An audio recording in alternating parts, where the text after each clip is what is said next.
प्रस्तुत काल आपण परवाच्या दिवशी विवेक चूडामणी ग्रंथ भाग क्रमांक 2 आणि श्लोक क्रमांक 424ला थांबलेलो होतो. त्या प्रकरणाचं नाव आहे आत्मज्ञान आणि त्याचे फल. आत्मज्ञान त्याचे फल. आत्मज्ञानाचं फल काय? दृश्य जगतामध्ये तो रमला नाही पाहिजे, देहावर त्याचं प्रेम नाही राहिलं पाहिजे, विषयासक्ती त्याच्या अंतःकरणात राहिलेली नाही पाहिजे, त्याच्यामधला अविद्या, कामना आणि अजून कर्म हे संपलं पाहिजे, त्याच्या अज्ञानरूपी हृदय ग्रंथींचं छेदन झालं पाहिजे आणि हे त्याचं फल आहे.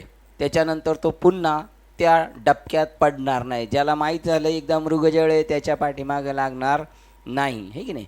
त्याप्रमाणे देह आणि देहाच्या संबंधाने असणारं जगत, त्या जगतातले असणारे विषय भोग, त्याच्याबद्दल त्याच्या अंतःकरणात रुची राहणार नाही. हे त्या आत्मज्ञानाचं फल आहे. श्लोक क्रमांक 424 पुन्हा एकदा वाचूया आपण. जर अज्ञानरूपी हृदय ग्रंथींचा पूर्ण नाश झाला असेल तर त्या अनिच्छ मुक्त पुरुषाच्या प्रवृत्तीला स्वतः विषयच कारण कसे होणार? एकदा का त्याच्याकडून मग ते विषय आपोआपच त्याला सोडून निघून जाणार. ज्याप्रमाणे जंगलात झाडाला आग लागली का त्या झाडावर असणाऱ्या पक्ष्यांना आवतनं द्यावं लागत नाही का, तुम्ही निघून जा, ते आपोआप निघून जातात. त्याप्रमाणे त्याच्याकडं कोणत्याही प्रकारचे विषयाबद्दलची, जगताबद्दलची, शरीराबद्दलची आसक्ती राहत नाही. त्याच्याबद्दल तो अनासक्त होतो आणि त्याच्यामुळे तेच त्याला स्वतः सोडून जातात. रडती रात्रंदिवस काम क्रोध माया म्हणती हाय हाय यमधर्म. ते म्हणतात आमचा तुम्ही उपभोग का नाही घेत, आमच्याशी का नाही तुम्ही रत होत. परंतु तो कसं झालेला आहे तर त्याचा प्रेत रूप झाला शरीराचा भाव. त्याच्या शरीराचीच त्याला काळजी नाही. दिली तिला अंजली कुल नाम रूपाशी, शरीर ज्याचे त्याशी समर्पिले. त्याच्यानंतर ज्या विषयाच्या पाठीमागे पळण्यासाठी एक शक्ती, एक आसक्ती पाहिजे, तिथे त्याला वैराग्य निर्माण झालं आहे. वैराग्याच्या शेणी लागल्या शरीरा आणि ज्ञान अग्निचेतला ब्रह्मत्वेसी. आणि त्या ब्रह्मस्वरूपामध्ये सर्व कर्माची होळी होऊन जाते, सर्व विषयांची होळी होऊन जाते. एकदा का तो ज्ञान यज्ञ प्रगट झाला का सगळी त्याच्यामध्ये जी समिधा आहेत, लाकडं आहेत, तांदूळ आहे, तूप आहे, सगळं त्याच्यामध्ये जळून ते त्याच्यासारखं होऊन जातं, अग्निस्वरूप होऊन जातं. अशा प्रकारचं त्यांनी सांगितलेलं आहे 24 नंबरच्या श्लोकमध्ये. आणि मग त्याच्यानंतर त्याला ते म्हणतात अज्ञानरूपी हृदय ग्रंथी म्हणजे काय? अविद्या, कामना आणि कर्म हेच आपल्या सत्यस्वरूपाच्या अनुभूतीच्या प्राप्तीच्या प्रयत्नातील अडथळे होत. आपण जेव्हा आपल्या स्वरूपाच्या घराकडे जात असतो त्यावेळेला अविद्या म्हणजे आपण स्वतः सहजच शरीर भावावर येतो. मी देह, मग देह झाल्यानंतर देहाच्या दृष्टीने काही कामना निर्माण होतात, अपेक्षा निर्माण होतात, आहे ना. आणि मग त्या कामना पूर्ततेसाठी काही कर्म करावं लागतं. आणि ह्या तिन्ही गोष्टींना अविद्यारूपी ग्रंथी म्हटलेले. आणि त्यांचं छेदन म्हणजे अविद्या निर्माण संपली का मी कोण आहे? ज्ञानगण, मी ब्रह्मस्वरूप आहे, मी चैतन्यगण आहे. मग चैतन्याला कोणत्याही प्रकारचे आशा तृष्णा अपेक्षा राहत नाही. कामनाच नसल्यामुळे मग कर्मही होत नाही. कामच नाही ते क्रोध कैसा ते कैसे भांडण की किंवा आणि चौथी याच्या ठाई काही करणेच नाही. म्हणून भक्तू एकोपाही ज्ञानी याजो. ज्याने साधना करून करून करून करून कृतकृत्यतेचा भाव ज्याच्यामध्ये निर्माण झालेला आहे का तृप्ती झाली आहे जैशी साधने आपैशी सरती देख आत्मतृष्टी तैसी कर्मे नाही. अशा प्रकारचं अविद्या नाही, अविद्यामुळे कर्म नाही, काम नाही, अशा प्रकारे त्याची स्थिती होती. हे सगळं कशाचं फळ आहे तर त्याला त्या श्रीगुरूंकडून मिळालेल्या बोधाने झालेलं आत्मज्ञान आणि त्या आत्मज्ञानाचं हे फळ आहे. त्याच्यामधला शेवटचा 425 क्रमांकाचा श्लोक राहिला आहे, तो आपण वाचूया आणि मग प्रकरण चेंज होणार आहे. विवेक चूडामणी आणि श्लोक क्रमांक 425 वाचत आहे. भोग्य वस्तूविषयी अंतःकरणात वासनाच उत्पन्न न होणे ही वैराग्याची अखेरची अवस्था आहे. विषय नको म्हणणं किंवा ते डोळ्यापुढंच नाही येणं, त्याच्याबद्दल कोणतीही आसक्ती न राहणे, अपेक्षा न राहणे, ही भोग्य वस्तूविषयी अंतःकरणात वासनाच उत्पन्न न होणे ही वैराग्याची अखेरची अवस्था आहे. आणि त्याच्यातून मग काय होणार? वैराग्यातून त्याला काय निर्माण होणार? तितिक्षा निर्माण होणार. आणि तितिक्षेतून काय होणार? मी ब्रह्मस्वरूप आहे याची जाणीव होणार. आणि त्याच्यानंतर का वैराग्यातून मी ब्रह्मस्वरूप आहे, आणि मग तितिक्षा, आणि मग तो आत्मबोध दृढ ठाम बसला जाणार होऊन. मग वैराग्याची अखेरची अवस्था आहे विषयवस्तूबद्दल कोणत्याही प्रकारचा आदर वासना नसणे. त्याच्यानंतर ते म्हणतात आणि अंतःकरणात अहंकार मुळीच न स्फुरणे ही ज्ञानाची अखेरची अवस्था आहे. अंतःकरणात अहंकार मुळीच न स्फुरणे म्हणजे तो जिवंत आहे का मेले का, त्याला आरे म्हटलं तर तो कार्य म्हणणार नाही. जसं नाथबाबांवर 100 वेळा थुंकला तरी त्यांना त्याचं कोणती जाणीव नाही झाली. जर ते देवबुद्धीवर असते तर त्यांनी कमीत कमी विचारलं असतं, का रे बाबा असं का करतोस तू. तर ती अहंकार त्याला म्हणतात की तो राहिलाच नाही त्याला, म्हणजे देह अहंकार राहिला नाही. मी देह आहे ही वृत्ती जशी कद्रू त्या ब्राह्मणाची स्थिती झाली त्याप्रमाणे देह अहंकार मुळीच न राहणे, त्याचं नाव अहंकार मुळीच न स्फुरणे. म्हणजे मी देह आहे हे त्याला आठवतच नाही, त्याला स्मरतच नाही, अशा प्रकारची अखेरची ती अवस्था होते. ही ज्ञानाची अखेरची अवस्था होय. लीन झालेली बघा, ज्ञानाची अखेरची अवस्था अहंकार शिल्लक न राहणे. वैराग्याची अखेरची अवस्था कोणत्याही विषयाबद्दल आसक्ती न राहणे. लीन झालेली वृत्ती पुन्हा उत्पन्न न होणे ही उपरतीची अखेरची अवस्था होय. एकदा का त्या स्वरूपाला जाऊन मिळाला का पुन्हा त्याची ती वृत्ती मागे येत नाही. त्याची देहबुद्धी जागी नाही होत. त्याची घरदाराबद्दलची, बायका मोरांबद्दलची, नातेवाईकांबद्दलची, जातपातीविषयी कोणतीही प्रकारची त्याच्यामध्ये ती वृत्ती उठली जात नाही. तितिक्षा रिद्धी सिद्धी तयापरी आली गेली याची सेची न करी तो विगुंतला असे महासुखी अंतरी महासुखामध्ये तो तिद निमगल्यामुळे त्याला कशाचीच जाणीव नाही.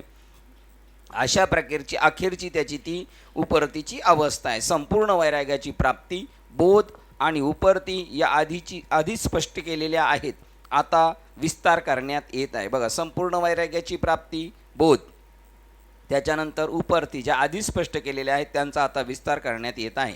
वस्तू जगतामध्ये यत्किंचितही सुख शोधण्याच्या कामनेचा संपूर्ण अभाव हाच वैराग्याचा कळस होय.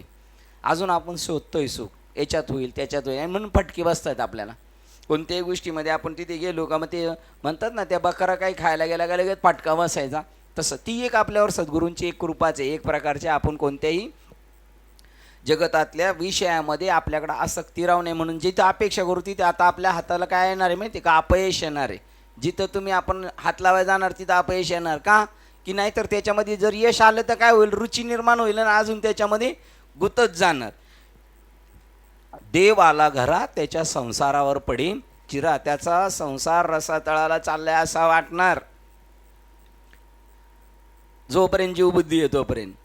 आणि त्यावेळेला जर तो त्या ज्ञानाच्या स्थितीत असेल तरच तो म्हणू शकतो बरे झाले देवा निघाले दिवाळी. एरवी आपण देवाला म्हणू, का देवा बाबा तू का माझ्या माग लागलास, आहे की नाही. वस्तू जगतामध्ये यत्किंचितही सुख शोधण्याच्या कामनेचा संपूर्ण अभाव हाच वैराग्याचा कळस होय. अंतःकरणामध्ये जेव्हा वासना नसतात तेव्हाच वैराग्याची पूर्ती होते. वैराग्य कधी ठाम राहू शकतो, वासना शिल्लक नाही. वासना राहिल्या तर वैराग्य नाही राहणार. मग काय होणार, वासनांमुळं हवंय मग त्याच्या पाठीमागे पळणार. सर्व संस्काराचा नाश म्हणजेच वासना आणि संकल्प अभिव्यक्ती न होणे होय. बघा, सर्व संस्कार अंतःकरणामध्ये 84 लक्ष योनीमध्ये फिरत असतात. अनंत जन्म, अनंत जन्माचे अनंत कर्म आणि अनंत कर्माचे संस्कार चित्तात आहेत आणि ते त्या प्रसंगाला उफाळून येतात.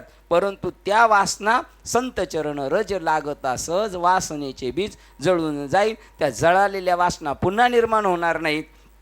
ही स्थिती म्हणजे आत्मज्ञानाचं फल आहे. भोवताली वस्तुमात्राचा उद्दीपित करणारा नंगानाच चालू असूनही सुखाच्या विचाराचा अभाव हाच वैराग्याचा कळस. सगळे विषय जे आपण डावलू म्हणतो ते सगळे तुमच्या पुढे येऊन थान मांडून बसणार. हे पाहिजे का, ते पाहिजे का, ते पाहिजे का, ते पाहिजे का, पण तुम्ही म्हणणार नको वैराग्य तो त्याग, नको मला ही नको ही नको असं वाटणं. त्यावेळेला समजायचं का स्थिती ठाम झालेली आहे. अवतीभोवती विषय आहेत आणि विषय नको म्हणायचे. नको म्हणायला सुद्धा तेवढी काय पाहिजे, अंतःकरणामध्ये तेवढी ठाम भूमिका पाहिजे. भोवताली वस्तुमात्राचा नंगानाच चालू असूनही सुखाच्या विचाराचा अभाव हाच वैराग्याचा कळस होय. सगळी सुख तिथं म्हणतात ये आमचा अंगीकार, ते म्हणतात रिद्धी सिद्धीद्वारी तिष्ठती पण वैष्णवजन त्यासी न देखती. तिकडं त्यांच्याकडं त्याचं लक्ष नाही. मग समजायचं की परिपूर्ण स्थिती आता बाणत चाललेली. अहम आणि मम वृत्तीचा अभाव म्हणजे ज्ञानाचा बोधाचा कळस होय. मी आणि माझं सुटलं तिथं समजायचा बोध ठसला. एरवी मी आणि माझं निर्माण झालं का मग ते असलेली स्थितीसुद्धा गमावून बसणार. म्हणून अहम आणि मम, अहम म्हणजे मी आणि मम म्हणजे माझं, या वृत्तीचा अभाव. मग आपल्याला पूजेला बसलं सांगितलं न मम न मम न मम म्हटलेलं आहे का मम म्हटलेलो आहे, ते एक महत्त्वाचं आहे. काकांनी नेमकं काय सांगितले, मम म्हणायला सांगितलं आहे का न मम म्हणायला सांगितलेलं आहे की नाही? काय म्हणायला सांगितलेलं आहे? न मम म्हणायला सांगितले ना, पण तरी पण न मम न मम म्हणता म्हणता सुद्धा मम म्हणतोच. अहम मम वृत्तीचा अभाव म्हणजे ज्ञानाचा बोधाचा कळस होय. अविद्या आवरण फाटल्यानंतर व्यक्ती जेव्हा सत्य स्वरूपात संपूर्ण संस्थित होते तेव्हाच ज्ञानाची सिद्धी होते. तेच जनाबाई म्हणतात, हे मुक्ताबाई म्हणतात, पदर प्रपंचाचा मुक्ताबाई झाली वेडी आणि पदर प्रपंचाचा फाडी. कोणत्याही प्रकारचं ते म्हणतात अविद्या आवरण फाटल्यावर किंवा तैसा मनोरूपी पटू फाटे, मग संसार चित्र नुमटे सरोवर आटे मग प्रतिमा नाही. तसं अविद्या आवरण फाटल्यानंतर व्यक्ती जेव्हा सत्य स्वरूपात संपूर्ण संस्थित होते तेव्हाच ज्ञानाची सिद्धी होते. द्रष्टा भावना विचारच्या अतीत झाल्यावर, मी द्रष्टा किंवा मला कोणतरी पाहतंय, माझ्या अंतकरणात भावना विचार याच्या अतीत झाल्यावर मी द्रष्टासुद्धा शिल्लक राहिलेलो नाही. त्यामुळे मग मी द्रष्टा शिल्लक नाही तर त्याच्या संबंधाने माझ्या पिंडात जी निर्माण होणारी भावना ती संपली आणि त्याच्या संदर्भाने विचारच्या अतीत झाल्यावर त्याच्या पलीकडे गेल्या अविद्येचे आवरण गळून पडते, स्वतःच ती निघून जातो ऑटोमॅटिक. जीवभावाचा संपूर्ण नाश हीच बोधाची परमसीमा होय. आत्मज्ञानाचं फल काय? जीवपणा टोटल बाद होणे, जीवबद्धपणाचा कोणताही शेष थोडासुद्धा भाग शिल्लक न राहणे, जीवभावाचा संपूर्ण नाश हीच बोधाची परमसीमा होय, परिसीमा होय. दृश्य भावना विचार जगताच्या संपूर्ण विरागाचा परिणाम म्हणून प्राप्त झालेली परमशांती हीच संपूर्ण उपरतीची अवस्था आहे. दृश्य दिसणार पण त्या दृश्याच्या मध्ये सत्यत्व नाही, मृगजळ दिसणार पण त्याच्यामध्ये जलपणाचा ओलावा थोडासुद्धा नाही आहे. आणि मग त्याच्या पाठीमागं जर मृगजळ दिसलंय पण कळालं हे काय आहे, उन्हाच्या झळा आहे, मग ते हरिण त्याच्या पाठीमागे पळण्याच्या भावना निर्माण करणार नाही. त्याला मला पाहिजे पाणी असं त्याला वाटणार नाही आणि त्याच्यासाठी विचारधारा खर्च करणार नाही. दृश्य भावना विचार जगताचा संपूर्ण विरागाचा परिणाम म्हणून प्राप्त झालेली परमशांती ही संपूर्ण उपरतीची अवस्था होय. कशातही न गुंतणे ही परमार्थाची शेवटची स्टेप आहे. घरदार बायका पोरं शरीर कोणत्याही प्रकारची मठ मठादी नाही तर त्याच्याबद्दल सांगितलं ना की इकडचा सुटला आणि तिकडचा मठमठादीचे निमिषे शिष्य संप्रदायाचे निविलासे घातले हाती फासे निसंगा जेने. जो संसारातून निसंग झाला होता तो याच्यात गुंतला गेला, याच्यात गुंतायचं नाही याच्यातही गुंतायचं नाही आणि त्या पाण्यामध्ये जशी बोट राहते तशा पद्धतीने राहायचं. जेव्हा सर्व विक्षेप शांत होतात आणि अंतःकरणात उत्पन्न होणारे विचार प्रक्षोभ उफाळत नाहीत. बघा, विक्षेप शांत झाले त्याच्यानंतर विक्षेपच नाही म्हणल्यानंतर विचाराचा प्रवाह ॲटोमॅटिक थांबला गेला. अंतःकरणात उत्पन्न होणारे विचार प्रक्षोभ उफाळत नाही. जे विचार आहे ते असं उत्तेजित करतात, उकसवतात, ते शांत झाले. तेव्हा ती परम उपरतीची अवस्था समज. किती तुम्हाला जरी असं पेटवण्याचा प्रयत्न केला त्याला तसंच करत होते ना, ती उपरती निर्माण झाली ती कद्रू ब्राह्मणाला. हो, मार मार मार धरायचे सोडायचे परत सोडायचे मारायचे कनवाळा निर्माण करायचे परत, पण त्याच्यामध्ये कोणत्याही प्रकारची ती उपरतीची अवस्था आहे. जेव्हा सर्व विपरीत ज्ञान संपलेले असते. सर्व विपरीत ज्ञान काय? मी देह आणि हे जगत. हे कोणतं ज्ञान आहे? विपरीत ज्ञान आहे. यथार्थ मी आणि जगत हे एकच आहे. माझ्याशिवाय जग नाही, जगाशिवाय मी नाही. आणि जग बाजूला करून मी जर ईश्वर तत्व प्राप्त करू म्हटलं तर 14वा अध्याय म्हणतो ते कल्पांतीही होणार नाही. सरसकट जे आहे ते विश्व मीच आहे अशी भावना ठेवली तर होईल. त्याला यथार्थ ज्ञान म्हणतात. आणि जग वेगळं आणि मी वेगळं समजणं हे विपरीत. जेव्हा सर्व विपरीत ज्ञान संपले असते, बघा बरं किती प्रयत्न करावा लागणार आहे आपल्याला. त्याच्यासाठी जडजडोनी लागावं लागेल कामाला, त्याच्यानंतर या 8 तास करावा लागेल. हो, आता आपण सगळं म्हणतो 8 तास करावा लागेल, जडजडोनी निघावं लागेल. एवढ्यापर्यंत आता आपण येऊन थांबलेलो आहे. काय आता काय करावं लागेल आपल्याला? जडजडून निघावं लागेल आणि आता काय करावं लागेल, 8 तास करावं लागेल. आता ह्या विचारापर्यंत येऊन थांबलेले. आता काय करायचं आहे, अंमलात आणायचं आहे. आणि अंमलात नसेल आणत तर बाबा म्हणले मग कशाला करतो तू हे गाड्या शिव्या देऊन बाबा म्हणतात मग अंमलात कधी आणणार आहे. आता हे सगळं कळालेलं आहे. दुर्योधनाला सगळं कळत होतं पण काय नव्हतं होत, वळत नव्हतं. आपल्याला पण कळतं पण वळत नाही आहे की नाही. आणि अंतःकरणात अनंत, मग विपरीत ज्ञान संपलेले असते आणि अंतःकरणात अनंत शांती आणि शांतचित्तता असते, तेव्हा ती उत्कृष्ट उपरतीची अवस्था समज. काही नाही अंतःकरणात कोणत्याही प्रकारचा. विचार करा, नाथबाबांची पत्नी जेवायला वाढते आणि तेवढ्यात एक माणूस जाऊन पाठीवर बसतोय त्यांच्या. किती राग यायला पाहिजे समाजामध्ये अशी घटना चालू असताना. तेव्हा ते काय म्हणतात, गिरजे पोरगं सांभाळ नाही तर पडल. आता ती बायको त्यांच्याही पुढे एक पण हे सांगायची गरज नाही, महाराज मला हरिपंडिताला सांभाळायची सवय नाही का. पहा बरं की एवढी ही अवस्था. ह्या प्रत्येक परीक्षा होणार. तुम्ही त्या परीक्षेला बसले तर काय IPS काय ते म्हणतात, त्या परीक्षेला बसले तर परीक्षा होईल. आपण जर इथं 10वीच नापास आहे म्हणलो, परीक्षेला बसायचा प्रश्न नाही. त्या परीक्षा पण होणार नाहीत आपल्या. परीक्षा व्हायलाच पाहिजेत आपल्या.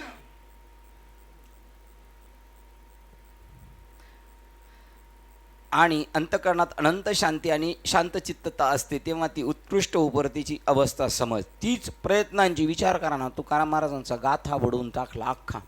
काहीच बोलत नाही त्या रामेश्वर भट्टांना. उपोषण चालू आहे त्यांचं, बस मला काहीच बोलायचं नाही. बरं त्यांनी उपोषण केलं हे नवल नाही. त्यांची मंडळी म्हणते तुम्ही जेवा तुम्ही जेवा. ते म्हणले मी जेवणार नाही, मंडळी बी जेवत नाही. बरं मंडळी जेवत नाही, चला दोघं नवरा बायको आहेत एकत्र राहिलेले, पोरं दसली त्यांची. ते म्हणले आम्ही बी जेवणार नाही. 14व्या दिवशी ना, कितव्या दिवशी गाथावर आली, 14व्या, 13 दिवसानंतर 14व्या दिवशी गाथावर आली. तोपर्यंत पोरं पण अन्नपानाची बिना अन्नपानाची म्हणलं. केवढा त्यांचा तो, जसा नामदेव महाराजांचा परिवार आहे तसंच यांचा परिवार आहे. हो बरं रात्र झाली म्हणून घरी नव्हते जात. बरं त्यांच्याबरोबरची बी रात्र झाल्यावर घरी नाही गेली. आता आपल्यासारखं म्हणते जाऊ दिले महाराज लयच हट्टी आहेत, आता आपण जाऊया, थंडीचे दिवस आहे, कुठं नदीवर थांबतं ठीक आहे नाही. आणि त्याच्यातून एखादं थांबलं ते स्वेटर ब्लँकेट घेऊन आता यांच्यासारखं घरी पडायच्या ऐवजी महाराजांबरोबर पडू आहे का नाही आहे का नाही. अशाच कंडिशनमध्ये राहील आपलं. काय आपला जोपर्यंत अहम जागृत होत नाही ना, तोपर्यंत यांच्या मनासारखं मी वागत नाही, तोपर्यंत मी माझ्या मनासारखं वागणार. एकदा का 30 अहम वृत्ती ना, माझ्या मनाला अनुमोदन दिलं मग मी महाराजांबरोबर आहे. महाराजांनी मला अनुमोदन नाही दिलं, महाराज याला खड्ड्यात आहे की नाही. कारण आपलं अस्तित्व महत्त्वाचं आहे. तीच प्रयत्नांची आणि कृतकृतीची परम अवस्था होय. बस हा शेवटचा आहे. ही कृतकृत झाली आणि इच्छा केली पावले. अभंग म्हणायला काय लय मजा वाटते आपल्याला. किती सोपा अभंग आहे, कृतकृत्य झालो. आता झालो का इकडे काहीच नाही अजून. आई बापावर बी जाऊन जाणार आहे आपण. बाकीच्यांचं काय आपल्याला, ज्यांनी जन्म दिलाय त्यांची सुद्धा कदर नाही करणार तर बाकीच्यांची काय. तीच प्रयत्नांची आणि कृतकृत्यतेची परम अवस्था होय. शरीर मन बुद्धीपासून संपूर्ण उपरती साधल्यावर प्रज्ञेची दिव्य उच्च अवस्था प्राप्त होती. बाप नाही लेखात, लेख नाही बापात नाही, हे संप्रदायात सुद्धा आहे. ज्यांनी नुसतं ऐकले तो मोठ्या माणसाला शिकवायला लागले. आणि मोठ्या माणसाला फक्त ऐकण्याशिवाय पर्याय राहिलेलं नाही. ऐकणं वेगळं, कळणं वेगळं आणि वाटचाल करून करून ते ठसवण्याचा प्रयत्न करणं, तेव्हा ती गोष्ट कळणार आहे. ठसवता भाऊ हा तिसऱ्याला ठसवताना नाही, स्वतःला ठसवताना. ऐकलं तर सगळ्यांनी आहे. मग बाबा पण कीर्तन करतात, श्रीपाद बाबा, गोविंद बाबा घाडगे करतात, चकवे बाबा करतात, शिंदेदादा करतात आणि आपणही करतो. फरक पडतोच ना शेवटी त्यांचा अनुभूतीचा. तुमच्या पगाराला नाही का IT क्षेत्रात कशाला डिमांड आहे. एक्सपिरियन्स, अनुभूती, किती वर्षाचा अनुभव आहे त्याच्यावर पगार आहे का नुसतं शिकला म्हणून पगार आहे. ती जशी डोक्यात आहे ना जाण तशी इकडं पण पाहिजे. आपल्याला कळाले पण आपल्याला कुठपर्यंत कळालेलं आहे. आता तुमचे उलट आहेत ना, कधी कधी तुम्ही लोक जास्त काम करत असाल आणि सिनियर कमी करत असेल. पण सिनियर कमी करतोय असं नाही, सिनियर सगळं बघत असतो आणि त्याचा अनुभव तुम्हाला जतन करत. त्याला फक्त पगार कशाचा आहे, अनुभवाचा आहे. तुम्हाला पगार कशाचा आहे, अनुभवाचा. आणि इथं काय अनुभवाचा विषय राहिलेला नाही. इथं वाचायचं, भाडभा भरायचं, बोलायचं आणि निघून जायचं, असं आहे का. तीच प्रयत्नाची कृतकृत्यतेची परम अवस्था होय. शरीर मन बुद्धीपासून संपूर्ण उपरती साधल्यावर प्रज्ञेची दिव्य उच्चावस्था प्राप्त होते. पहा ना, महात्मा सिगारेट पित आहेत, महात्मा तंबाखू खात आहेत, काही महात्मा सारखी पान खात आहेत, आणि आपल्याला कळाले, ज्ञान झाले. काय इंद्रिये जे जे म्हणती ते जिते पुरुष करती ते तरलेच न तरते विषय सिंधू. आपले ते तुटका कपडे शिवायचा काय तो टेप, तुटका टेप, त्याच्या पुढची बाजू तुटलेली आहे आणि मागची बाजू तुटलेली आहे. कुठून कुठं काय सुरू होतं काय माहीत नाही. ते आपला अंदाज 2च्या पुढं पहिला भाग गेलाय, इथून 2 पासून मोजायचं, तो मेजरमेंट लावायला चाललाय. तेच वाक्य ती कशासाठी आहेत आणि कशासाठी नाही आहेत हे कळालं पाहिजे. आपण गप्पच बसलं पाहिजे. शहाण्या माणसांनी गप्प बसायचं आणि बघत राहायचं. याच्यासाठी एक वाक्य आहे, सिद्धांची कर्तृत्व आचार पद्धती ही साधकाची साधनं असतात. बोलायचं नसतं आपण. कोण काय करतो, जाधव साहेब म्हणले ना, कोण काय बोलतो, किंवा मदने बाबा पण म्हणतात, आपण लगेच आपलं नाही देऊन टाकायचं. काय त्याचा विचार असेल. छत्रपती शिवाजी महाराजाला महाराष्ट्रावर आदिलशाही अफजल खानला पाठवलं होतं, अफजल खानलाच पाठवलं होतं ना, तेव्हा त्यांनी घाबरल्याची भूमिका केली होती. आता मी घाबरलेलो आहे, सरदारांना सांगितलं आता काही खरं नाही, कारण त्यांचा वकील आला होता. आणि मग वकील म्हणायला लागले हे काय महाराजांचं बरोबर नाही, अमुक नाही. ही वस्तुस्थिती तिथं निर्माण केली आणि वकिलाला कळालं शिवाजी डर गया आहे. त्यांचे सरदारसुद्धा आता त्यांच्या विरोधात बोलायला लागलेले आहेत आणि पाठवून दिलं तिकडे जरा. आणि मग नंतर सांगितलं. मग काही त्याच्या पाठीमागं काहीतरी एक त्यांचा दृष्टिकोन असतो, तो आपल्याला समजू शकत नाही आणि त्याच्यातून आपल्याला ते तिथं घडून येणार आहे. मग ते बोलले नाहीत हे मला आश्चर्य वाटतं. सिगारेट पिणारा महात्मा आहे आणि तोंडावर बोलले, काय बाबा तुम्हाला पाकिटं कमी पडत होती का नाही, पुरत नव्हती का नाही. हो, आपण पण म्हणलं असतं लागलं माझं चव काढायला आता. बाबा एक बाबा तर अशी तंबाखू खाता खाता खाता ती काय अशी पोरं जशी करतात अशी चिमूट ठेवतात अशी नाही. जुनी माणसं तंबाखू कशी खायची, टाक अर्ध इकडं ना अर्ध सदऱ्यावर. आपण म्हणणार काय बाबाचे तर अजून तंबाखू सुटाने, बाबा आपल्याला काय सांगतोय. आणि गजानन बाबा हे बोलेनाथ बम बोलेनाथ आहे की नाही. ही काही गोष्टी अशा असतात की त्याच्यावर लगेच टिप्पणी द्यायची नसती. ती प्रयत्नांची आणि कृतकृत्येची परम अवस्था होय. शरीर मन बुद्धीपासून संपूर्ण उपरती साधल्यावर प्रज्ञेची दिव्य उच्च अवस्था प्राप्त होते. आपल्या डोक्याचं काम राहणार नाही. मग कीर्तन प्रवचन सहज, मोठी माणसं मोठी महात्मे त्यांना काय नाही, बसवलं बोला ना बाबा, त्यांचा आयुष्यभराचा अनुभव ते बोलत असतात. ते असं म्हणणार नाही कोणता ॲक्टन कोणतं प्रमाण काय, ते त्यांचं ते चालू राहणार. कधी त्याच्यामध्ये जर इकडचं प्रमाण तिकडे गेलं तर जोड्या कोणी लावायच्या, खालच्यांनी जोड्या लावायच्या. आपण तिथं बाबा असं आहे असं काय नाही, त्या जोड्या लावून घ्यायच्या आपण. या तिन्हींची प्राप्ती झाल्यावर तुम्हाला अनंत परम सुखाचा अखंड बोधाचा अनुभव येऊ लागेल. या तिन्हींची प्राप्ती झाल्यावर तुम्हाला अनंत परम सुखाचा अखंड बोधाचा अनुभव येऊ लागेल. ही आत्मज्ञानाची फलश्रुती आहे, आत्मज्ञानाचं फळ आहे. आता या प्रकरणाला आपण इथे निरोप देतोय आणि पुढचं प्रकरण आहे, त्याचा क्रमांक नाही दिलेला, जीवनमुक्तांची लक्षणे. ज्याला या स्वरूपस्थितीची प्राप्त झाली त्याची लक्षणे. श्लोक क्रमांक 426 वाचतो. प्रकरणाचं नाव आहे जीवनमुक्तांची लक्षणे. जो ब्रह्मस्वरूपात सतत मग्न झालेला असल्याने बाह्य विषय वस्तूंच्या सत्यतत्वापासून तो मुक्त झालेला, केवळ दुसऱ्याने दिलेली आहे म्हणून त्याचा उपभोग घेणार. बघा, जो ब्रह्मस्वरूपात सतत मग्न झाला असल्याने बाह्य विषय वस्तूंच्या सत्यत्वापासून जो मुक्त झालेला, त्याला सांगता नाही यायचं हे काय ते काय ते काय, त्याचं नाव आहे काय खातो आम्ही, त्याला बाहेरच्या गोष्टीची ओळख नाही, दिली खाणार, त्याला काय घेणं देणं, त्याचं काही लक्षात नाही येणार. तिखटे आंबटे गोडे. जो ब्रह्मस्वरूपात सतत मग्न झाले. आत्ता कोणीतरी एक पोस्ट टाकलं होतं 2 दिवसापूर्वी की कालच मला वाटतं, माकड पंक्तीला जेवतंय आणि लोक वाढतायत. ताटात माकड जेवतंय काल्याच्या कीर्तनामध्ये. आणि माकड ताटात जेवतंय म्हणजे स्वतःच्या ताटात नाही, दुसरा तिकडून जेवतोय आणि हा इकडून जेवतोय आणि वाढणारा बादल्या घेऊन जातोय. बघा आता ते माकड होतं का हनुमंतराय होते हे कळायला आपल्याला तेवढी बुद्धीच पाहिजे ना आपल्याला, ती दृष्टी मिळायला पाहिजे.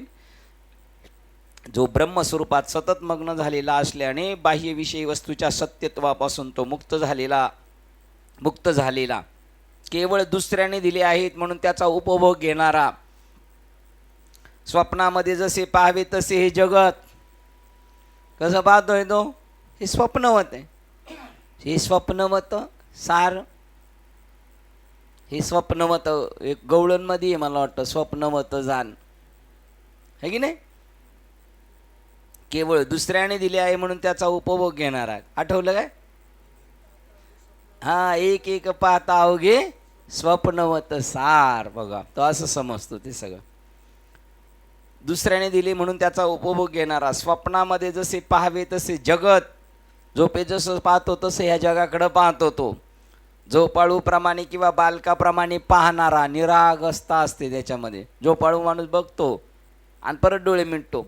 आपण सकाळी त्याला म्हणतो उठा उठा, तो म्हणतो उठलो, घड्याळाकडे बघतो आणि परत झोपतो आणि परत घोरायला सुरुवात करतो. आपण म्हणतो बघितलं नव्हतं का, पण त्याला मागितलेलं माहीत नाही. तो कसा आहे, अर्धा झोपेत आणि अर्धा जागा. त्याचं नाव आहे आसवाईसा कोठी.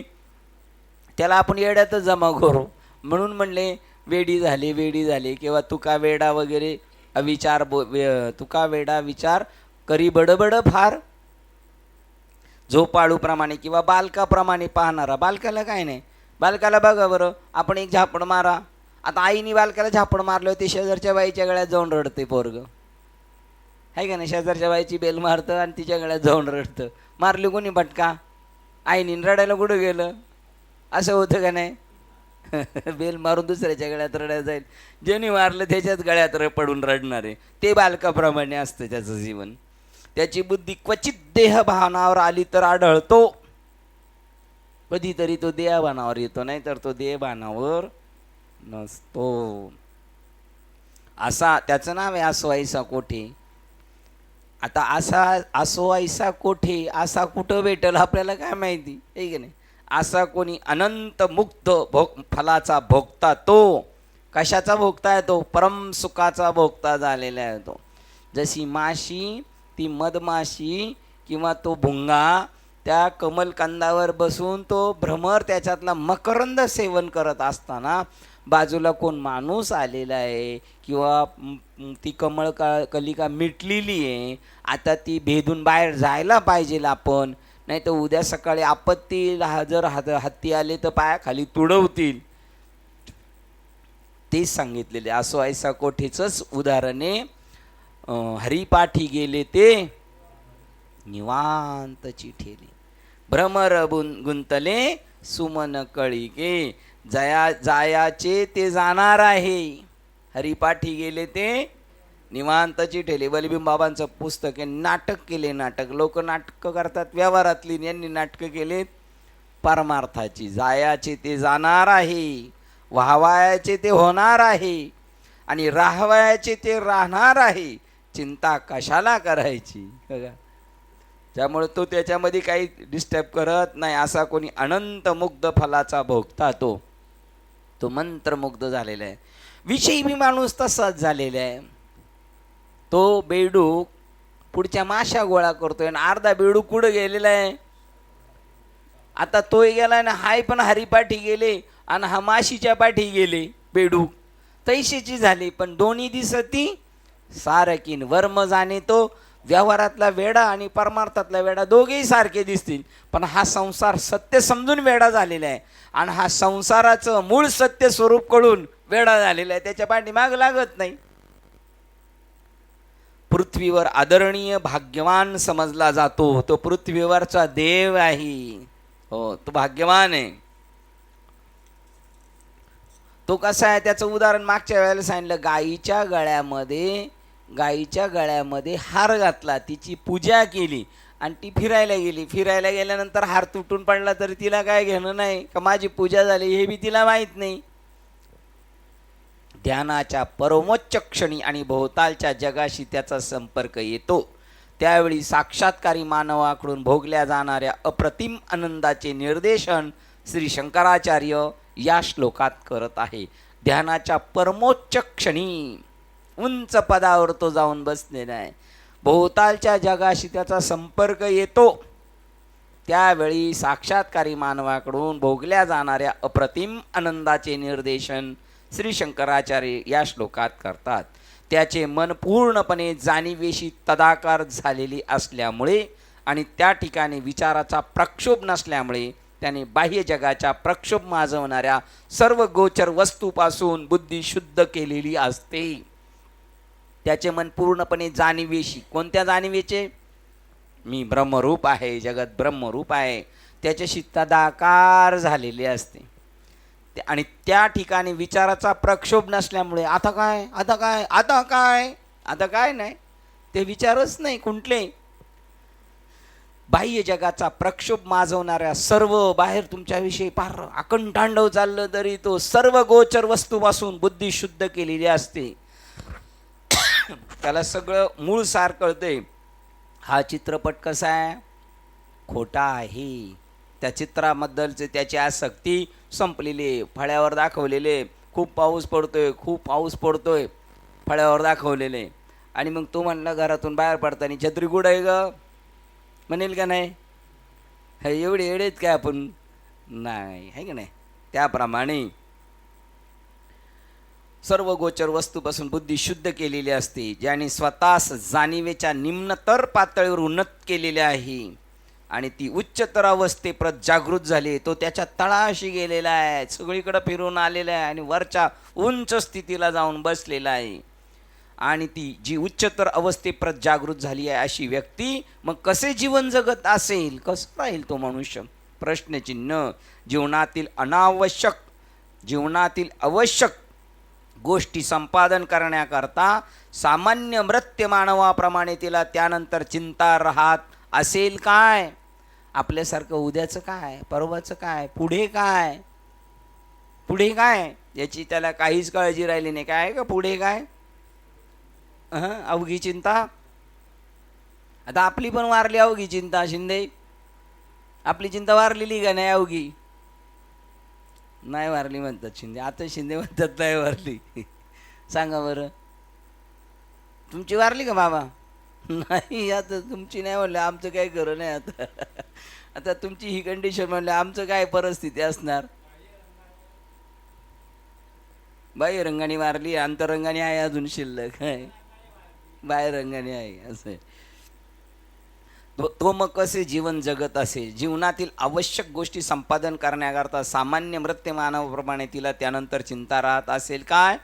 मार्ग जयाकडे भावभक्ती बळे ते जगाचे मिळे न दिसती. श्री शंकराचार्य उत्तर देतात, ती व्यक्ती त्यानंतर तिला इतरांनी दिलेल्या गोष्टीचा उपभोग घेईल. जी गोष्ट त्याला देणार ते खाणार आणि निघून जाणार. त्याला जी गोष्ट भेटणार त्या गोष्टीचा उपभोग घेणार, निघून जाणार. त्याला तुम्ही गोंगडी द्या, पैसे द्या, घेणार बी. आणि तिसरा म्हणला मला दे, देऊन टाकणार का खिशात घालून ठेवणार आतल्या कोपरीमध्ये. मला हसल्याचा रिप्लाय आलाय काय परत? ती व्यक्ती त्यानंतर इतरांनी दिलेल्या गोष्टीचा उपभोग घेईल. एखादी गोष्ट मिळवण्याकरता मात्र तीच काही उत्कंठा राहणार नाही. हवय हवय हवय असं नाही राहणार. जे काही तिला इतरांकडून दिले जाते, कधी कधी तिच्यावर लादले जाते. बाबा बसा इथं गपचूप, तुम्हाला असंच करावं लागेल, तसंच करावं लागेल, तुमची पूजाच होणार तर होणार, काहीच त्यांना घेणं नाही. कधी कधी तिच्यावर लादली जाते. त्या अत्यंत गरजेच्या गोष्टी ती स्वीकारेल आणि त्याचा उपयोगही करील. न मागता इतरांनी दिलेल्या वस्तूचा उपभोग घेण्याची तिची पद्धत कशी असते ही श्री शंकराचार्य निद्रालुवत आणि बालवत असे म्हणून स्पष्ट केले आहे. लहान मुलाला काय दिलं? फसवण्यासाठी पण दिलं जातं लहान मुलाला चॉकलेट, आणि त्याला फसवून नेलं जातं. त्याला काय घेणं देणं नाही. त्याला काय दिलं नाही दिलं, नेलं तिकडं, नेलं मारलं. त्याप्रमाणे ते म्हणतात. किंवा झोपलेल्या कंडिशनमध्ये, झोपलेला साधू आहे, थंडीत कुडकुड करते, त्याच्या अंगावर टाकली शाल, काय नाही बोलणार तो. थँक्यूसुद्धा बोलणार नाही. जो थँक्यू बोलतो ना, समजायचं अजून त्याला काहीतरी आपल्याकडून काढायचं. हां, आणि आपण त्याच अपेक्षेने करायचं. कशाच्या? तो थँक्यू बोललाच पाहिजे.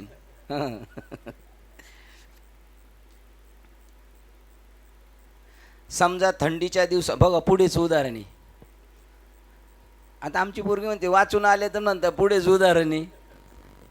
समजा थंडीच्या दिवसात जेव्हा तुम्ही झोपलेले असता आणि ते पाहून इतर कोणीतरी जेव्हा तुमच्या अंगावर ब्लँकेट टाकते, तेव्हा निसंशयपणे झोपलेल्या तुमच्या देहास पूर्वीपेक्षा उबदार वाटते. पण त्यावेळेला आपण त्याला म्हणत नाही थँक्यू. नाही तर काय होईल आपली झोप मोडेल. उलट अजून उबदार राहण्यापेक्षा थँक्यू म्हणलं म्हणजे झोप मोडली. आता ते सर्किट असेल तर ते परत ओढून घेईल. हे काही बोलत नाही म्हणल्यानंतर. तेव्हा निसंशयपणे झोपलेल्या तुमच्या देहास पूर्वीपेक्षा उबदार वाटेल ब्लँकेट टाकल्यामुळं, परंतु झोपलेल्या तुमच्या देहास त्याची जाणीव नसते कोणी टाकले काय. ते उलट सकाळी उठतं विचारतं कोणी टाकलं. तर ज्याने टाकले नसतं त्यांनी काही उपकाराच्या भाषेने नसतं टाकलं. तो म्हणते याची घडी घालण्यापेक्षा याच्या अंगावर टाकलेलं बरं. याला पटलं, प्रवीणला पटलं. अशी घटना घडल्याशिवाय होत नाही का. ते बी म्हणतं काढण्यापेक्षा याच्या अंगावर टाकू, म्हणजे हा उठल्यावर काढीन आपण मोकळं झालो. असेच हे सगळे उपकार करते बरं का. हे सगळे एका ताटाला मांडलेले आहेत. कशाला म्हणतात ते? गावाला आपल्या दावणीला मांडलेले आहेत. ही सगळी आपण एकत्र अशीच आलेलो आहेत. आपल्याला एकमेकाचं काहीतरी आहे ना, काम करून घ्यायचं म्हणून. देहास त्याची जाणीव नसते. त्याप्रमाणे आई मुलास भुलवते. मुलास नियमितपणे आणि योग्य रीतीने खाऊ घातले जाते. फसून काऊचा घास, चिवचा घास. त्याला काही भूक लागल्यासारखं वाटत नाही. पोराला वाटतं का भूक लागल्या? तसं साधूला बळच असे निवृत्तीनाथ होते. अशा निवृत्तीनाथांना ज्ञानेश्वर महाराज त्यांचं संगोपन करत होते व्यवहारामध्ये. हे आपण वाचलं पाहिजे. वाचून आपल्या डोक्यात रिकामा माजला असेल तर राहील ना. पण आपण धडक म्हणतोय महाराज अभंगाच्या दुसऱ्या चरणात देव साठवलीचे रुजले जागे, साठवणीचे रुंजले जागे. आता जिथं साठवायचं तिथं दुसरा मटेरियल ठेवलेला आहे. वरचा मजला आपला रिकामा असला पाहिजे. तर वरच्या मजल्यामध्ये बिनकामाच्या वस्ती नेऊन टाकलेले आहेत आपण. राहू द्या, कधी येतील कामाला. कधीच कामाला येत नाही. हा जातो पण त्या गोष्टी जाग्यावर राहतात. तुमच्या देहास त्याची जाणीव नसते. त्याचप्रमाणे आई मुलास भरवते. मुलास नियमितपणे आणि योग्य रीतीने खाऊ घातले जाते. त्याची त्याला जाणीवही नसते. आपल्याला भरवले जाते एवढेच त्यास कळते. एवढं तरी त्याला कळतं. म्हणजे थोडक्यात आता हे मुलाप्रमाणे. आणि अजून एक तो ICUमध्ये आहे ना, त्याला असं चमच्याने भरवायचं, त्याचं बाजूचं पुसायचं. ते फक्त बघतंय, हे आपल्याला भरवते, पण तो काहीच बोलत नाही. आणि त्यांनी कधी म्हटलेलं नाही थँक्यू म्हटलेलं नाही. आणि असंही म्हटलं नाही ए किती वेळ झाला रे, मला भूक लागली, काय कळतं का नाही तुला? काही घेणं देणं नाही त्याला भरवलं काय आणि नाही भरवले काय. आपल्याला भरवले जाते एवढेच त्यास कळते. त्यामुळे या दृष्टांतामध्ये आणखी एक महत्त्वाचा मुद्दा दडलेला आहे. निद्रा अवस्थेत बाह्य जगाच्या जाणीवेचा संपूर्ण अभाव असतो. बहिर्मुख अभावत तद्वत गोष्ट असते. तद्वतच गोष्ट असते साक्षात्कारी मानवाच्या बाबत. झोपेमध्ये बाह्य जगाचं काही घेणं देणं नाही. कोणी टाकलं काय, काहीच नाही. तो कुठं झोपला हे सुद्धा त्याला कळणार नाही. झोपताना माहिती आहे कुठं झोपलंय, पण झोपताना माहिती असतं आपण कुठं झोपलंय, पण झोपेत कळतं का आपण बेडवर झोपलोय. जर आपण डोक्यात ठेवून झोपलो मी बेडवर झोपलोय, तर झोप कशी लागेल? नाही लागणार आहे की नाही. म्हणजे त्याला त्या गोष्टीची जाणीव नसते. तसं या जगात राहताना, कारण पडीला विसर स्वप्ना माझे, तो जगत पाहतच नाही. कसं काय पाहत नसेल? त्याला काय त्याच्या बावल्या उलट्या झाल्या की काय माहिती. असा एखादा असतो आणि त्या एखाद्याला ओळखणारा बी एखादा असतो.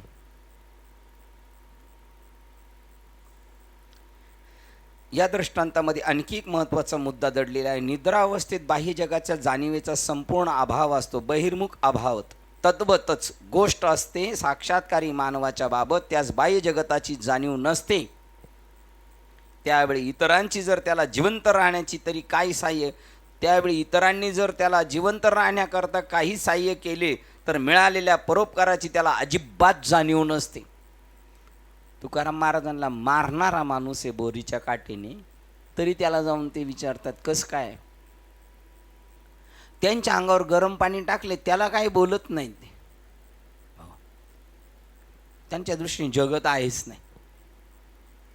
आणि परोपकार केलाय आपल्यावर कोणी, हे पण डोक्यात ठेवायचं नसतं. आपण कोणावर काय परोपकार केलाय, काय परोपकार केलाय हे आपण ऐकले, ह्या हाताने केलेले ह्या हाताला कळालं नाही पाहिजे, हाताला नाही कळालं पाहिजे, पण डोक्याला पक्क कळालं पाहिजे, आहे की नाही. बाळाच्या दृष्टांतावर खोलवर विचार केल्यास असे निर्देशित केले जाते की लहान मुलाप्रमाणे साक्षात्कारी मानवास आत्मजाणीव किंवा आत्माभिमान नसतो. मी आत्मा आहे याची सुद्धा जाणीव नाही, आणि कोणी मला काहीतरी मदत केलेली आहे हा सुद्धा अभिमान नाही. या बॉडीचा निराभिमान आहे त्याला, आणि आत्मभावाचा अभाव आहे. काय हरिपाठात आहे का प्रमाण तुमच्याकडं? जाणीव जाणीव जाणीव बी नाही, नेणीव बी नाही भगवंती. हरिउच्चारण पाहे मोक्ष सदा. त्याला कशाची स्वतःच्या शरीराची जाणीव नाही, कशाची नेणीव नाही, तो निराभिमानी आहे. त्याच्यावर आत्मजाणीव किंवा आत्माभिमान नसतो, निराभिमानता. मुलाला आहे का बघा ना, मारलं तरी आपण म्हणतो तसं. शेजारच्यांचं आपलं भांडण आहे, पोराचं त्याचं भांडण आहे का शेजारच्याचं? आपलं भांडण आहे. उलट आपलं त्या पोराला जरी नाही माहिती ना, तरी त्या माणसाला माहिती नाही, तरी ते आपल्या पोराकडे बघून हसणार. कारण ते पोरग तसं आहे. कसं आहे ते? दिसायला चांगले, निराभिमानी आहे. निराभिमानी माणसाकडं तुमचं मन खेचलं जाणार. आत्मानुभवाची जाणीव नाही त्याच्याकडं तुमचं मन खेचलं जाणार. तो देवाचं त्याच्याकडं मन खेचलं जातं, आणि देव निराभिमानी आहे म्हणून तुमचं मन देवाकडं खेचलं जातं. मुलाला स्वतःबद्दल वा भुकेबद्दल अजिबात जाणीव नसते, आणि आपल्याला लगेच झोपेतून उठल्यावर लगेच सकाळी आठवण होते, आई नाश्ता काय करणार. आता हे झालं सकाळचं, आणि दुपारचं पण तेच आपलं. दुपारचं परत काय आहे का, म्हणजे सकाळचं झालं, दुपारचं मधला टाईम आणि रात्रीचं तो स्पेशल आहे आपला. त्याचा फोटो काढून एकमेकाला शेअर करायचा, आता मी काय खातोय. मुलाला स्वतःबद्दल व भुकेबद्दल अजिबात जाणीव नसते. गावाला पाऊस पडला बरं का थोडा.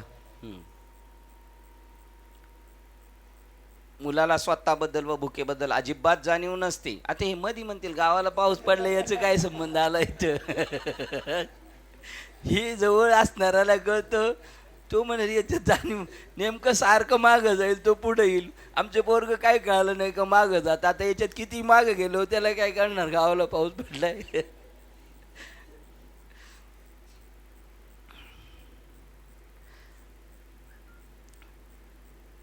ना अजिबात जाणीव नसते ना. आई त्याला भरवीत असते, त्याबद्दल त्याला स्वतःचा अभिमान नसतो. साक्षात्कारी मानव तसाच असतो. मला असं वाटतं लहान बाळ तसंच असतं, मोठं 27-28 वर्षाचा घोडा झाला तरी ते तसंच असतं, निराभिमानीच असतं. त्याला कळतच नाही आई भरवती का काय. आता आई फक्त त्याला असं चमच्यानी नाही भरवीत, पण भरवतेच आई. सकाळी उठणार, त्याला ताटात देणार, घे घे म्हणणार बळ, पण त्याला ते जाणीवच नसते. ते किती म्हणजे तो निराभिमानी म्हणायचा. 27-28 वर्षाचा घोडा झाला तरी तो निराभिमानी मानलं पाहिजे त्याला.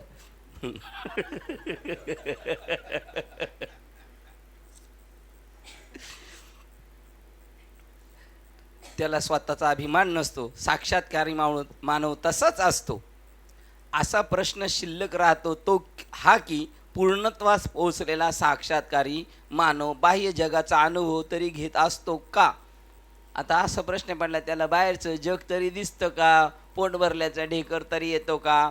होय, तो घेत असतो.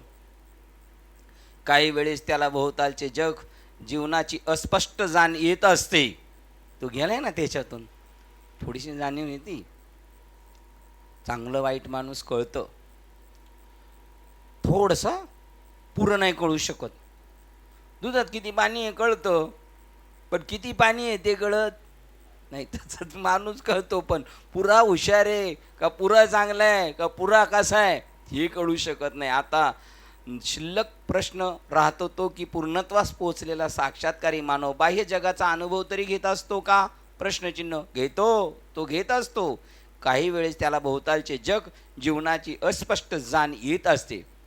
ते जसं ते म्हणतात ना, कोंडाजी बाबा काय म्हणले, अरे रे रे रे, बरं झालं बरं झालं बरं झालं, अरे रे रे रे, वाईट झालं वाईट झालं, असं थोडंसं होतं जाणीव. पूर्णत्वास पोहोचलेल्या मानवास भोवतालचे गोचर जग हे स्वप्नात पाहिलेल्या जगाप्रमाणे असते. हा स्थितप्रज्ञ भोवतालचे जग याप्रमाणे जरूर ओळखतो, परंतु अशा सर्व क्षणी त्याच्या मनबुद्धीच्या क्रीडनाद्वारा प्रारब्धवशात त्याने लावलेल्या अर्थानुसार अस्तित्वात असणारे ते भ्रांतमय जग आहे अशी त्यास जाणीव असते. ते दिसतं त्याला. बाबा म्हटले बघा की स्वामी विवेकानंद पहिले 1-2 वेळा फसले, वाळवंटात जाताना पाणी आहे म्हणून पळत गेले त्याच्या पाठीवर, आणि नंतर पण त्यांना दिसलं, पण मागचा अनुभवलं त्यांनी, जरी दिसत असलं तरी ते मृगज आहे. तसं ज्ञानेश्वर महाराज म्हणतात, कौनाचे मायबाप कौनाचे गणगोत मृगज लवत जाईल रे. मी तर म्हणतो हे तर ओळखतात, पण त्याचे पाहुणे सुद्धा त्याला ओळखतात का हा आपल्याला मृगजाप्रमाणे समजतोय. ते त्यांच्यात म्हणतात, ते काय नाही वाला, ते आले फक्त तेवढं पुरतं बोललंय, ते चाललं का गेलं, त्याला परत आपली काय जाण नाही. आमचे एक पाहुणे भेटले होते एकदा लग्नात, आणि आम्ही असे सगळे बसलो होतो. तर आमच्या आत्यांचे चिरंजीव म्हणतात दुसऱ्या आत्याच्या चिरंजीवला, हे कोण? त्यांच्या मावस भावाला. ते म्हणले, तू ओळखत नाहीस? आपल्या मामाचा मुलगा आहे. हो काय? ते कधी दिसतच नाही.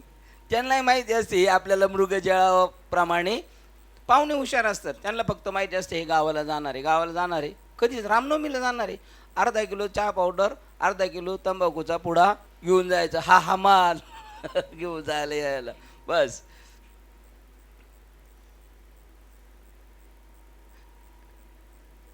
अर्थानुसार अस्तित्वात भ्रांतमय जग आहे याची त्यास जाणीव असते. सगळं खोटं आहे, नाटक आहे.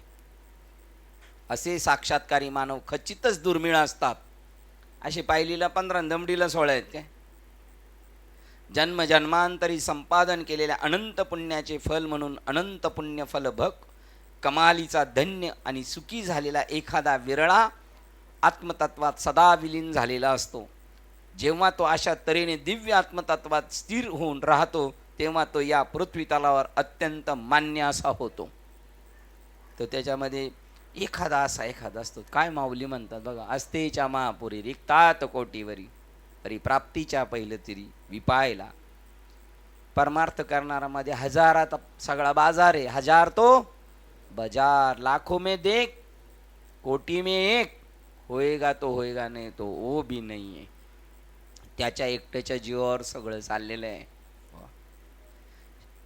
शेवटच्या 2 ओळी श्री शंकराचार्यांच्या अन्यत्र सापडणाऱ्या श्लोकांची आठवण करून देतात. ते त्यात म्हणतात की ज्याचे मन परमब्रह्मात जाणीव तत्वात जो अमाप सागर आहे त्यात वितळून गेले आहे, अशा व्यक्तीच्या खुद्द जीवनामुळे त्याचे सर्व कुळच धन्य होत असते. नारद भक्तिसूत्र आहे ना, नारद भक्तिसूत्र, त्याच्यात म्हणतात त्याच्यामुळं त्याचं कुळ पवित्र होतं, त्याचं गाव पवित्र होतं. तो ज्या भूमीत पाऊल ठेवतो ती भूमी पवित्र होते. पवित्र ते कुळ पावन तो देश, जे ते हरीचे दास जन्म घेती. हरीचे दास. आता आपण कशाचे दास आहेत? संसाराचे दास आहेत आपण. असं पण नाही, आपण वाटेला लागलेलो आहोत, आहे की नाही?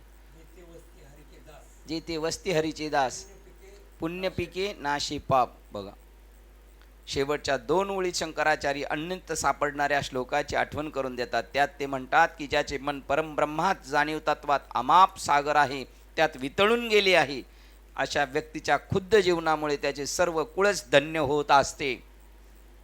आणि ते वरती वाट बघतात आपल्या कुळातले, एक तरी असा हरिभक्त पायरान तयार होईल, आपल्या कुळात एखादा असा हरीचा लाल तयार होईल, पण नाही होत.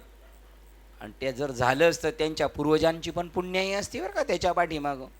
हो, एखाद्याची पुण्याई त्याच्या पाठीमागं. एक मनुष्य जेव्हा मोठा होतो तेव्हा हजारो लोकांच्या कामना असतात त्याच्या पाठीमागे. आता एक निवडून येतो तर त्याच्या पाठीमागे किती लोकांच्या सद्भावना आहेत, म्हणूनच तो आलाय ना. त्याचे कुटुंब पावन होते बघा, त्याची माता धन्य होते. धन्य त्या साठवीला दाता धन्य त्याची माता, धन्य त्याचा पिता, साठविला दाता त्रैलोक्याचा. आणि सर्व विश्व धन्य होऊन जाते त्यांच्या दर्शनाने, त्यांच्या पदस्पर्शाने, त्यांच्या अंगावरून आलेल्या वाऱ्याने.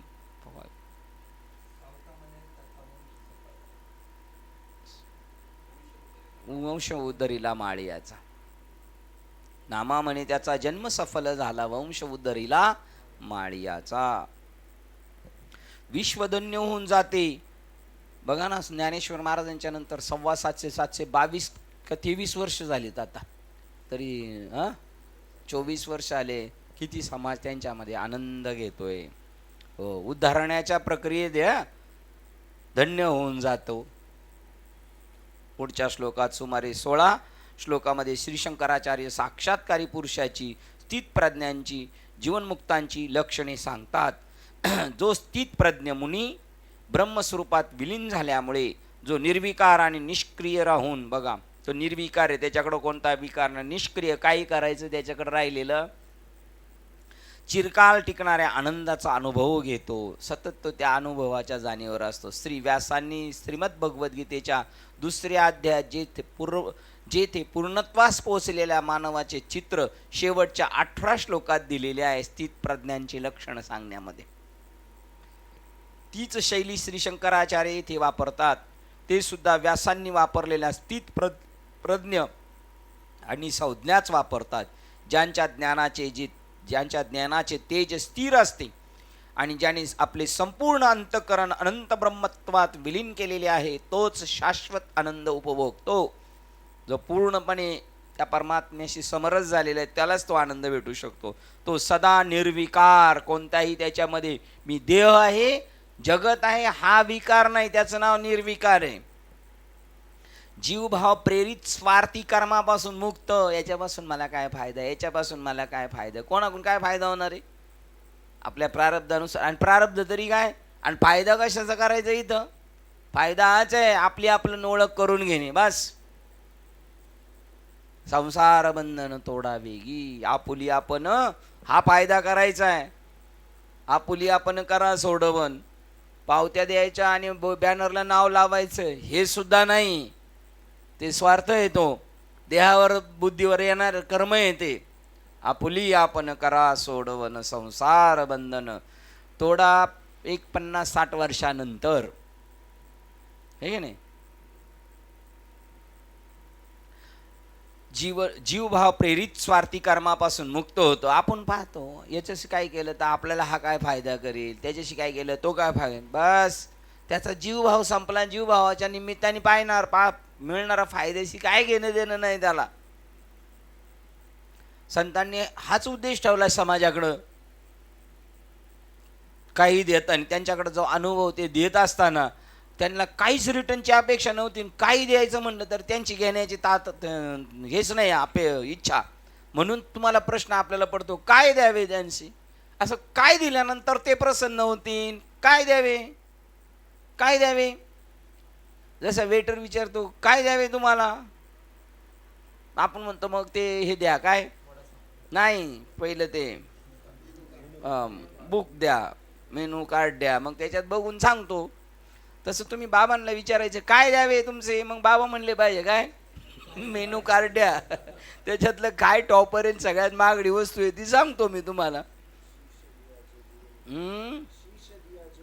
हाँ, शिष्य दिया जो गुरु मिले तो भी सस्ता होय सौदा, है की नाही.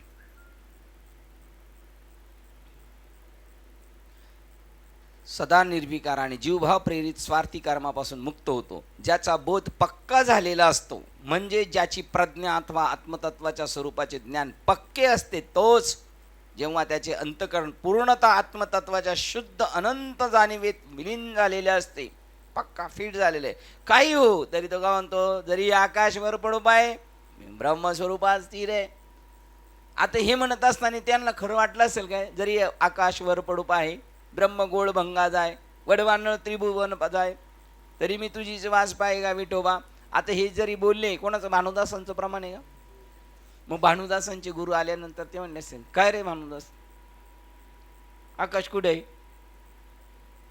नाही बाबा, पण कधी कधी मध्ये मध्ये वाटतंय. मला पण नाही वाटत, पण हे मी दुसऱ्याला काय करतोय, माझे अनुभव शेअर करतोय. आकाश पडायला पाहिजे ना, आकाश. ब्रह्मगोळ भंगा जाईल, जात नाही, काही होत नाही, जात नाही. अग्नी मला जाळू शकत नाही, असं माझं स्वरूप आहे, असंच गुरुजींनी सांगितले ना. मग त्याला भीती राहिलेली आहे का कसली?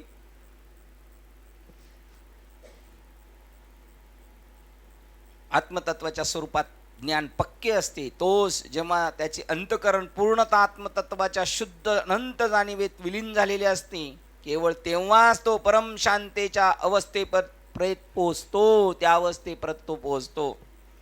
तो शरीर मन बुद्धीशी अधिक काळ तादात्म्य होत नसल्याने त्याचं जास्तीत जास्त शरीराशी संबंध नसतो. आणि असतो कशात? तो शरीरात असतो, पण जास्तीत जास्त वेळ त्याचा शरीराशी संबंध नसतो.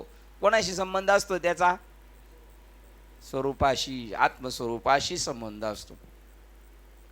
तो शरीर मन बुद्धीशी अधिक काळ तादात्म्य होत नसल्याने या प्रकृती आवरणांच्याच नियतीची दुःखे त्यानंतर भोगावी लागत नाही. म्हणून तो परिवर्तन क्षेत्राच्या पलीकडे जातो आणि स्वार्थाचा लवलेशही न ठेवता सर्वांची सेवा करण्याचा झटकून प्रयत्न करतो. आपणही झटकून प्रयत्न करतो सेवा करण्याचा, का न करण्याचा? सगळ्या जगाचा, कोणाचंही काय त्याच्या ओळखी बाळखीची नाही लागत. हो, यांना मैतीला पोचवायला कोणाची ओळख नाही लागत, कोणालाही खांद्या येऊन देऊन जातात ते.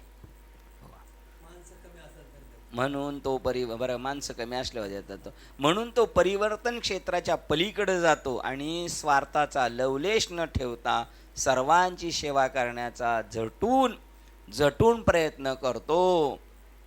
श्लोक क्रमांक 428. ब्रह्म आणि आत्मा ही विवेकाने शोध घेणारा, दोन्ही एकच आहेत अशी जो एक भावात रमणारी निर्विकल्प चिन्मात्र अशी वृत्ती चित्तात नांदते, तिला प्रज्ञा असे म्हणतात. बघा, ब्रह्म आणि आत्मा विवेकाने शोध घेणारा म्हणजे व्यापक तत्व आणि बॉडीत असणारं संकुचित 3.5 हाताच्या शरीरात असणारं चैतन्य, हे दोन्ही मिळून काय आहे? एक इथं आता जीवात्मा आणि परमात्मा न धरता आत्मा आणि ब्रह्म धरलेले. विवेकाने शोध घेणारा, मी तू हा विचार विवेकी शोधावा, आणि मग गोविंद माधव या दृष्टीने तो पाहणारा, दोन्ही एकच आहेत अशी जो एक भावात रमणारी निर्विकल्प आणि चिन्मात्र अशी वृत्ती चित्तात नांदते त्याच्या. धन्य जगी तोची नाही अजून, धन्य पुण्यरूप कैसा नांदे तया घरी दैवत पंढरीचे. त्याच्या घरामध्ये या आत्मस्वरूपामध्ये तो त्या स्वरूपामध्ये नांदत असतो परमात्म्याशी. परमात्मा त्याच्या घरी नांदत असतो. नांदे तया घरी, नांदणं कसं आहे? कोण नांदतं? सून. तसा तो परमात्मा त्याच्या ठिकाणी नांदत असतो. नामा म्हणे विठू घेऊन या करी सुदर्शन. निर्विकल्प चिन्मात्र अशी वृत्ती. दोघं बरोबर आहे का बघा बरं, प्रमाण असं एकमेकाच्या नजरेत चालले, बरोबर आहे का? बरोबर नाही, आहे का नाही? निर्विकल्प आणि चिन्मात्र अशी वृत्ती चित्तात नांदते, तिला प्रज्ञा असे म्हणतात. ही वृत्ती ज्याची सर्वदा राहते त्याला स्थित प्रज्ञा असे म्हणतात. सतत डोक्यात ठेवायचं, हे सगळं ब्रह्मचैतन्य, मी आणि जगत परमात्मा आहे, मी आणि जगत परमात्मा. ही ज्याची बुद्धी स्थिर आहे त्याला प्रज्ञा म्हणतात. आणि ते स्थित प्रज्ञ म्हणजे तो त्याच्या भूमिकेवर ठाम आहे. ऐसा आत्मबोधे तोषला, जो परमानंदे पोखला, तोची स्थित प्रज्ञ भला ओळख तू, है की नाही? अंतर्यामीचे आत्मतत्व. हां, आता बरोबर आहे, आता बरोबर आहे. हां, कन्फर्म करून घ्यायचं आहे. तो अहंकार आहे ते दंडोनी, सकळ काम सांडोनी, विचारे विश्व होनी विश्वा माझी. बघा, स्वतःचा अहंकार टाकून दिला आणि मग जगामध्ये वावरताना सगळं ब्रह्मरूप आहे असं समजून राहतो. अंतर्यामीचे आत्मतत्व आणि सर्व विश्वाचे जे अधिष्ठान आहे असे जाणीव तत्व, त्याच्याशी एकत्वाचे आकलन करून स्थित आत्मा आत्मानात्म विवेकाने चित्त शुद्ध करावे. तत्पदार्थ शोधितम. थोडक्यात वेद प्रणीत महावाक्यावर निधिध्यासन करून अंतकरण शुद्ध करावे. आपल्याला मिळालेला तत्व तत्वम असी या वाक्यावर सतत आरूढ राहून त्या निधिध्यासन करावे. मी ते आहे, मी ते आहे. अशा शुद्ध अंतकरणाने जेव्हा व्यक्ती सर्व विक्षेप घडवून आणणाऱ्या विचारापासून मुक्त निव्वळ शुद्ध प्रज्ञा तत्वाची अनुभूती घेते, विक्षेप येणाऱ्या सगळ्या गोष्टीपासून बाजूला जातो, तो त्या बोधावर ठाम असल्यामुळं तो आनंद घेतो. तेव्हा अनंत आत्मतत्वाच्या संपूर्ण निधिध्यासनामध्ये झालेल्या मनाला तेजाने प्रज्वलित झालेले मन म्हणतात. बघा, संपूर्ण निधिध्यासन अनंत आत्मतत्वाच्या संपूर्ण निधिध्यासनामध्ये मला तसं झालं पाहिजे, मी तो कधी होतं, मी कधी होतो, मी कधी असं म्हणता तो कधी होतो ना हे सुद्धा त्याला कळत नाही, तरी तो म्हणतो मी कधी होतो, मी कधी होतो. त्याला सांगावं लागतं अरे बाबा तू झाला, तरी तो काय म्हणतो. अशामध्ये झालेल्या मनाला तेजाने प्रज्वलित झालेले मन म्हणतात. आता याचं मन राहिले, पण ते कशासाठी. पांडुरंगी मन रंगिले, गोविंदाचे गुण वेदिले. हेच ते संपलेले मन. मागे संपलं होतं ना, ते आता म्हणतं मन हे राम झाले, मन हे राम झाले, प्रवृत्ती ग्रासून निवृत्तीसी आले. हेच ते संपलेले मन, हेच ते प्रशांत झालेले मन. आता ते कसं झालेले, प्रशांत झालेले, आता ते स्थिरावलेले. तैसे संकल्पनी काढिले जयाचे मनच चैतन्य झाले. बरोबर, त्याने एक देशी परी व्यापिले लोकत्रय. जो या अंतःकरण तेजाच्या अवस्थेत सुस्थित होऊन त्या अवस्थेचा अनुभव घेतो त्यालाच स्थित प्रज्ञ म्हणतात. प्रज्ञेने प्रोत्साहित झालेले क्षण जीवनाच्या दुर्मिळ क्षणीच श्रुतीचा अभ्यास करते वेळी वा सद्गुरूच्या प्रवचनाचे श्रवण करते वेळीच इतर शक्य असतात, इत्यादी शक्य असतात. हे कधी होतं. प्रज्ञेने प्रोत्साहित झालेले क्षण जीवनाच्या दुर्मिळ क्षणीच, म्हणजे श्रुतीचा अभ्यास करते वेळी. कधी कधी आपण बघा ग्रंथ वाचताना कधी कधी आपणच खुश होतो, हसतो, आनंदीमय होतो. वा सद्गुरू प्रवचनाचे श्रवण करते वेळी इत्यादी शक्य असतात. अशा क्षणी अशा व्यक्तीला महाअनंत जाणीव तत्वाच्या उच्चतर शक्यतेचा ओझरता प्रकाश दिसू लागतो. आशेचा किरण. अरे बापरे मी तसाच आहे, अरे बापरे मी तसाच आहे, असं म्हणता तो तसाच होऊन जातो. तथापि उच्चतर तत्वाशी आपले अनन्यत्व पूर्णपणे साधारण मानव खचितच दुर्मिळ असतो. बघा, तथापि उच्चतर तत्वाशी आपले अनन्यत्व पूर्णपणे साधणारा मानव खचितच दुर्मिळ असतो. इथपर्यंत पोहोचणारा अत्यंत दुर्मिळ असतो तो. आता पोहोचला म्हणजे तो मुक्तीच्या दरवाज्यातच पोहोचला. आता हा म्हणतात आणि ब्रह्मस्वरूपता प्राप्त करून घेतली समजायची. तिथपर्यंत पोहोचणं नाही सोपं. गेटपर्यंत ज्यावेळी ज्या व्यक्ती उच्चतर जाणीव तत्वात स्थित झालेल्या असतात त्यांनाच स्थित प्रज्ञ म्हणतात. जाणीव तत्वात पक्के मूळ धरून असलेले त्यांचं नाव स्थित प्रज्ञ. एकदम जाग्यावरती त्यांच्या भूमिकेवर ठाम असतात. अशी व्यक्ती तिचे भोवतालच्या जगाशी असलेले संबंध याविषयी अनेक शंका निर्माण होतील. श्रीमद भगवद्गीतेच्या 2ऱ्या अध्यायात सांगितलेल्या कल्पनावरून पूर्णत्वास पोहोचलेल्या मानवाचे चित्र मिळते. अध्यात्म मार्गावरील पुढील यात्रा पूर्ण करण्याचे आपणास प्रोत्साहन मिळावे म्हणून आचार्य आपणास आपल्या भोवतालचे दृश्यमान जग आणि त्याच्याशी साक्षात्कारानंतरचे संबंध कसे असतात हे सांगतात. आता तो कसा आहे हे नाही त्यांना सांगायचे. हे सांगता तुम्ही आपण त्या स्पॉटला गेल्यावर कसं असणार, आपल्याला कसं वाटणार. जेव्हा व्यक्ती प्रज्ञेने आणि अधिक चांगल्या बोधाने नव्यासारखी दुरुस्ती होते. काल एक प्रमाण घेतलं होतं एका महात्म्याने. आनंदाचे डोई आनंद तरंग. टोले प्रसन्न होते, सगळं प्रसन्न. मी म्हणलं आणि महाराज तुम्हाला किती आनंद झाला बरं. ते म्हणले हो खूप आनंद. वाजवणाऱ्यांना म्हणलं बाबा तुम्हाला वाजवताना सुद्धा किती आनंद झाला. म्हणले हो किती. मुलांना म्हणलं नाचताना आपल्याला किती आनंद झाला. म्हणले बाबा. आणि त्यांना म्हणलं तुम्हाला ऐकताना किती आनंद झाला. आणि असं जर खरं झालंच तर किती आनंद होईल भागावर.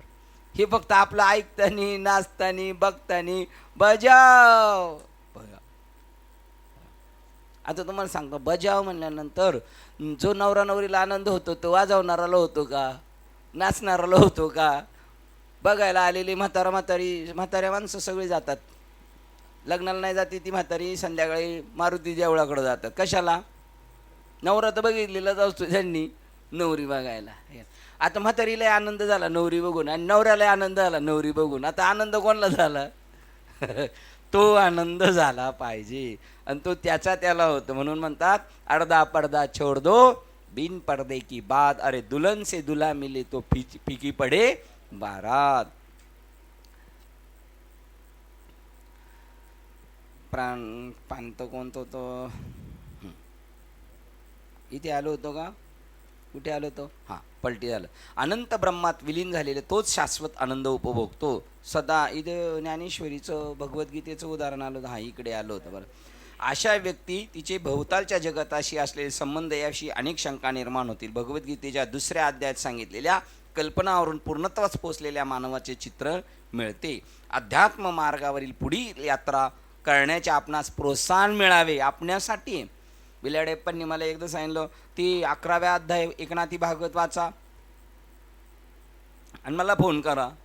हां, मग काय म्हणलं, तिथे जीवनमुक्तांची लक्षणे दिले. ते म्हणले जीवनमुक्तांची नाही समजायची, आपली समजायची. आपला काहीतरी संबंध झाला तर आपल्याला घेणं देणं आहे.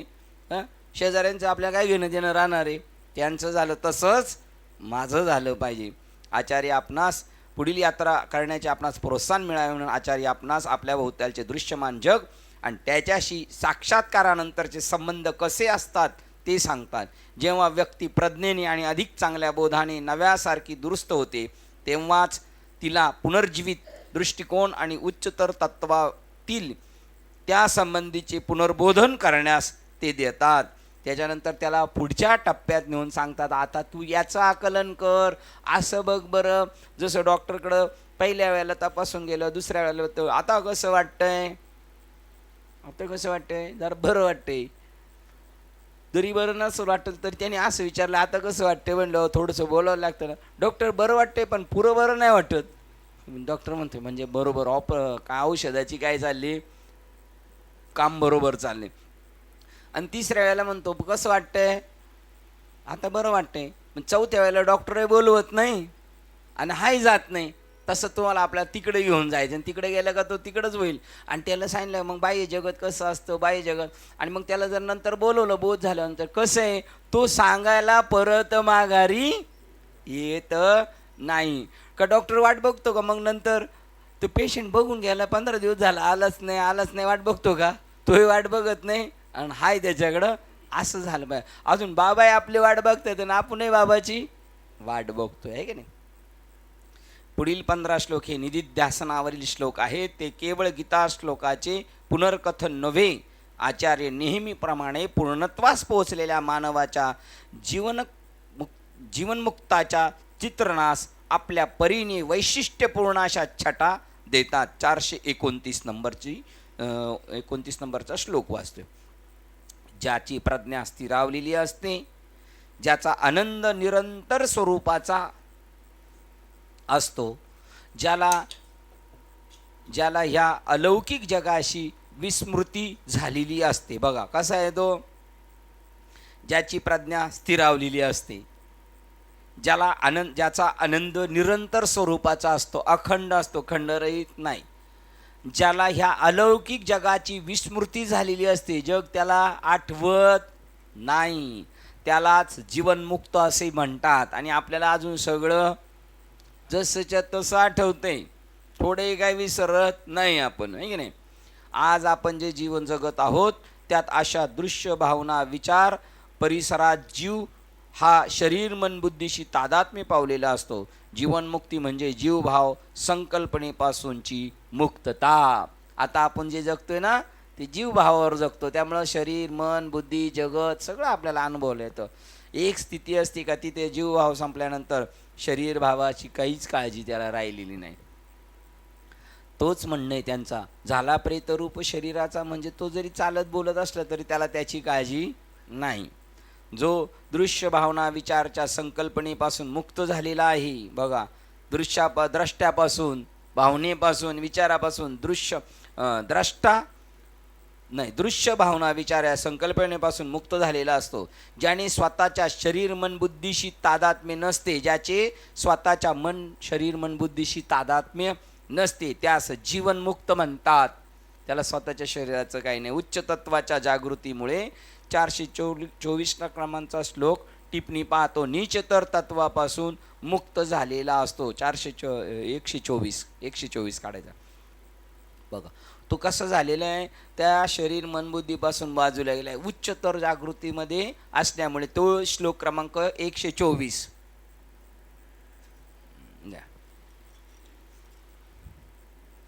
द्या इकडं. बघा 124 नंबरचा श्लोक काय.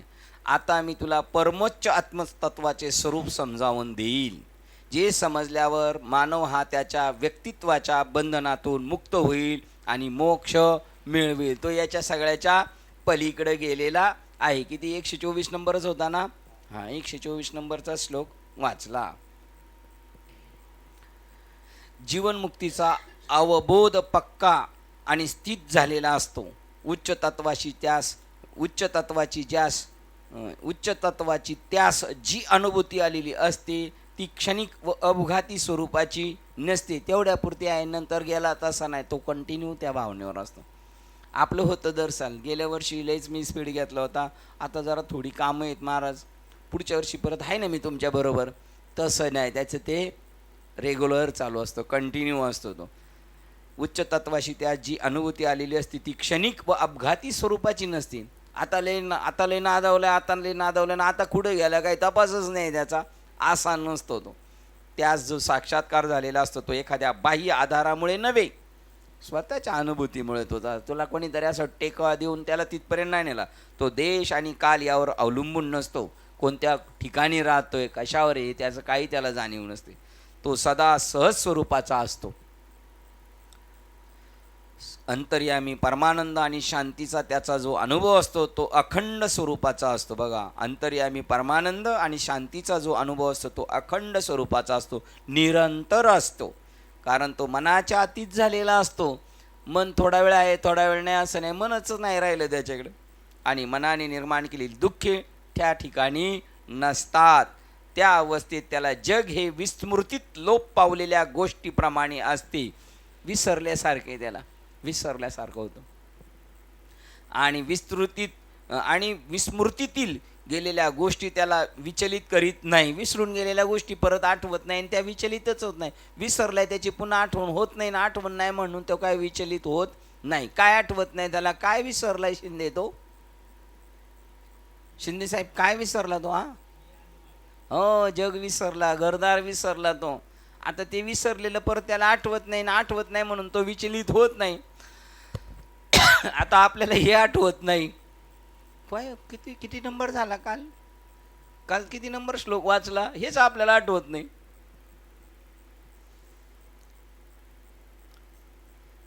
मनाने निर्माण केलेली दुःखे त्या ठिकाणी नसतात. त्या अवस्थेत त्याला जग हे विस्मृतीत लोप पावलेल्या गोष्टीप्रमाणे असते. एखादी गोष्ट विसरून गेला का परत आठवत नाही. आणि विस्मृतीत गेलेल्या गोष्टी त्याला विचलित करीत नाहीत. ब्रह्मात संस्थित झालेला तो परमसुखाच्या सतत अनुभूतीच्या अवस्थेत वावरत असतो. अशा व्यक्तीस जीवनमुक्त म्हणतात. ब्रह्मात स्थित झालेला तो परमसुखाच्या अखंड अनुभवाच्या अवस्थेत जीवन जगत असतो. ज्यास या अवस्थेची जाण असते अशा व्यक्तीला जीवनमुक्त असे समजले जाते. श्लोक राजा निवाला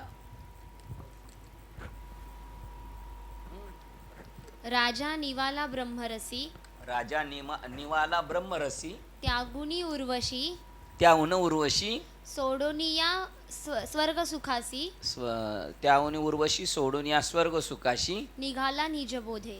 निजबोधा. त्याला उर्वशीचं घेणं नाही, स्वर्ग सुखाचं नाही. तो तिथेही सुख होते, उर्वशी बरोबरही सुख होतं, स्वर्गातही सुख होतं, पण त्या सुखाला टाकून निज स्वरूपामध्ये आत्मस्वरूपामध्ये तो रमून गेला, त्यामुळे ते टाकून दिलं. जसं कुमुद दळाची नि ताटी जो जेविला, चंद्र किरण चौकटे, तो वाळवंट काय, तो बाह्य सुखाच्या मागे कसं काय पळू शकेल. 430 है ना, 431. ज्याने जगाशी असलेले संबंध शांत झालेले असतात. बघा, ज्याचे जगाशी असलेले संबंध शांत झालेले असतात. आता जगाशी संबंध नाही. आता आपले जगाशी संबंध शांत कधी होतील? आपण शांत झालो. हो, ते मध्य प्रदेशमध्ये तिकडं गेला नाही म्हणत, शांत झाले, शांत झाले. आता आपली शांत नाही होत लवकर. ज्याचे जगाशी असलेले संबंध शांत झालेले असतात, ज्याचा देहास, म्हणूनच म्हणतात हरिओम शांती शांती शांती. 3 वेळा याला उठवण्याचा प्रयत्न केला पण हा उठला नाही, म्हणून आता याची शांती झाली. 3 वेळा कधी? दशकरीला म्हणतात ना हरिओम शांती. पहिला अग्निडाग दिला तेव्हा, दुसऱ्या वेळेला सावडलं, आणि आता पिंडाच्या वेळेला सुद्धा. त्यामुळे 3 वेळा शांती. आता तो काही उठत नाही. ज्याच्या देहास निरनिराळे विभाग कला असूनही तो कलाहीन एक संघ असतो. त्याची सगळी वृत्ती, सर्वेंद्रियाच्या वृत्ती एक होऊन जातात. वेगवेगळे भाव नाही त्याचे, कान नाक डोळे वगैरे. आपण विचारतो का नाही दृष्टांत, कान नाक डोळे? सांगा बरं कोणता दृष्टांत विचारतो? डुमरे साहेब तुम्ही पास. मग आपण नेहमी विचारतो भागवतामधलं, हे काय आहे, हे काय आहे? सांगा बरं. तुपाचा माणूस केला आणि लहान मुलाला विचारलं हे काय आहे, हे काय आहे? काय सांगतो तो?